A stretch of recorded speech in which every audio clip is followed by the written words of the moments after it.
नमस्कार साथियों, स्वागत है आपका हमारे चैनल भगवड गीता वाईटी पर। यहाँ हम गीता के गहरे ज्ञान को बहुत ही आसान और सरल भाषा में समझते हैं, ताकि उसका सार हमारे जीवन में उतर सके और हमें हर परिस्थिति में मार्गदर्शन मिल सके।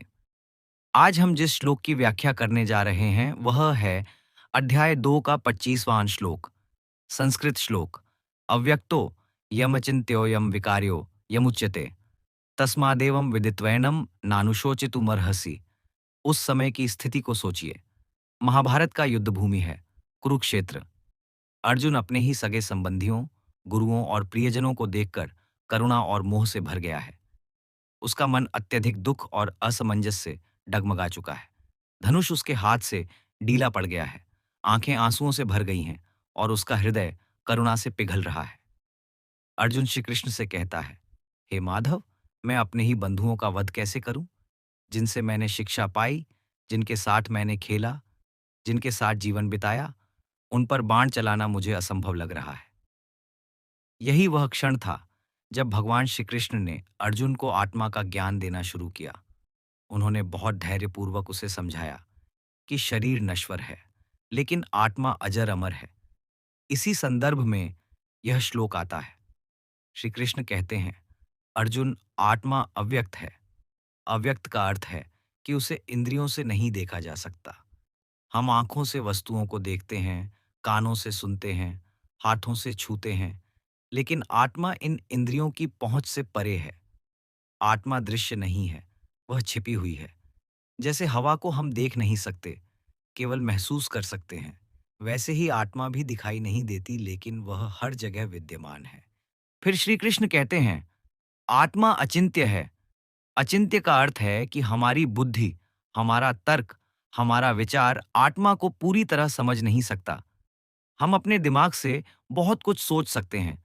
ब्रह्मांड कैसे बना, विज्ञान कैसे काम करता है, तकनीक कैसे विकसित होती है, लेकिन आत्मा हमारी सोच और गणना से भी परे है। वह इतनी गहरी, इतनी असीमित और अनंत है कि उसे पूरी तरह विचार में बांधा ही नहीं जा सकता। जैसे समुद्र की गहराई को आंखों से नापा नहीं जा सकता, वैसे ही आत्मा की महिमा को केवल सोचकर समझना असंभव है। इसके बाद श्री कृष्ण कहते हैं, आत्मा अविकार है। अविकार का मतलब है कि आत्मा में कोई परिवर्तन नहीं होता। शरीर बदलता है, बचपन आता है, जवानी आती है, बुढ़ापा आता है, मन भी बदलता है। कभी खुश रहता है, कभी दुखी, कभी गुस्से में, कभी शांत, लेकिन आत्मा कभी नहीं बदलती। वह जैसी है वैसी ही सदा रहती है। आत्मा न बूढ़ी होती है, न बीमार होती है, न कमजोर होती है। वह हमेशा एक समान रहती है, शुद्ध, अमर और अडिग। अब जरा सोचिए, हम अपने जीवन में क्यों दुखी होते हैं?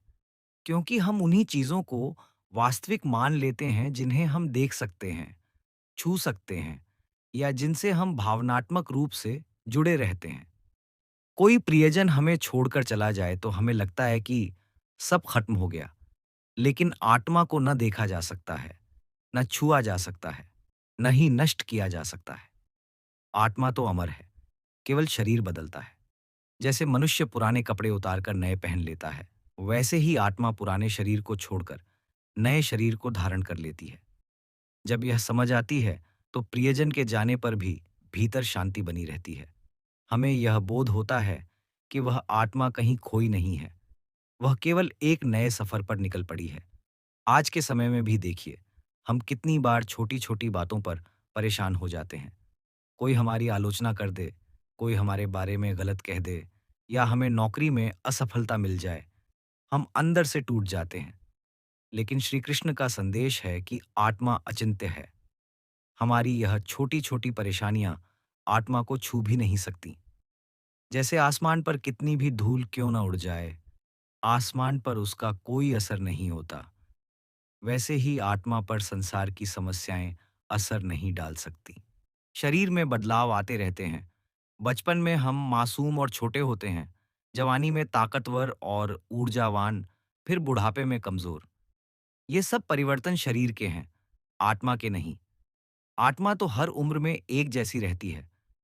यही वजह है कि हम कहते हैं कि मन तो अभी भी बच्चा है, क्योंकि आत्मा का असली स्वरूप कभी पुराना नहीं होता। यह समझ अगर गहराई से दिल में उतर जाए, तो जीवन के बदलाव हमें डरा नहीं पाएंगे। अब सवाल उठता है कि हम इस श्लोक को अपने जीवन में कैसे उतारें। सबसे पहला कदम है आत्मा का स्मरण। हर दिन कुछ समय निकालकर खुद से कहें, मैं शरीर नहीं, मैं आत्मा हूं, मैं अव्यक्त हूं, अचिंत्य हूं, अविकार हूं। स्मरण हमें भीतर से मजबूत बनाता है। दूसरा कदम है ध्यान। जब हम कुछ देर चुपचाप बैठते हैं, सांसों पर ध्यान देते हैं और भीतर झांकते हैं, तो आत्मा की शांति का अनुभव होता है। यह अनुभव हमें याद दिलाता है कि असली शांति बाहर की चीजों से नहीं, भीतर से मिलती है। तीसरा कदम है जीवन की हर परिस्थिति को अस्थायी मानना। चाहे खुशी हो या दुख, सफलता हो या असफलता, सब बीत जाएगा, लेकिन आत्मा वैसी ही रहेगी। यही दृष्टिकोण हमें स्थिर और निडर बनाता है। तो साथियों, इस श्लोक का गहरा सार यही है कि आत्मा को न देखा जा सकता है, न पूरी तरह समझा जा सकता है, और न ही उसमें कभी कोई बदलाव होता है। आत्मा अमर है, अटल है और अनंत है। जब हम यह पहचान लेंगे कि हमारी असली पहचान आत्मा है, तो हमें किसी भी प्रकार के शोक की आवश्यकता नहीं रहेगी। तब जीवन की हर कठिनाई हमारे लिए छोटी हो जाएगी और मृत्यु का भय भी मिट जाएगा। अगर आपको यह व्याख्या मूल्यवान लगी हो, तो वीडियो को लाइक करें, अपने दोस्तों के साथ शेयर करें और चैनल भगवट गीता वाईटी को सब्सक्राइब करना न भूलें, ताकि गीता का यह दिव्य ज्ञान हर किसी तक पहुंच सके।